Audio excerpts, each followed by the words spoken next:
Calaboso ang tinaguriang most wanted person sa kasong rape sa ikinasang operasyon ng PNP sa Legazpi City, Albay. Ang detalye mula kay Patrolwoman Geraldine Luterte. Ng mga kapulisan ng Legazpi CPS ang lungga na pinagtataguan ng isang lalaki na tinaguri ang city most wanted person na may kasong rape by sexual assault in relation to Republic Act 7610 sa Barangay Kalongay, Pilar, Sorsogon.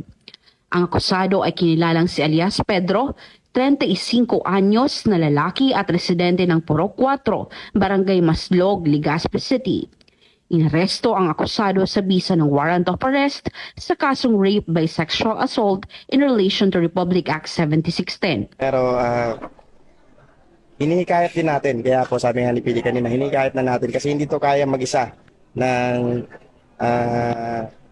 PNP, Legazpi. Sa kasalukuyan, ang akusado ay nasa kustodiya na ngayon ng Legazpi City Police Station para sa kaukulang disposisyon at tamang dokumentasyon. Mula dito sa Legazpi City, Albay, ako ang inyong PNN correspondent, Patrolwoman Geraldine Luterte, alagad ng batas, tagataguyod ng Balitang Pulis.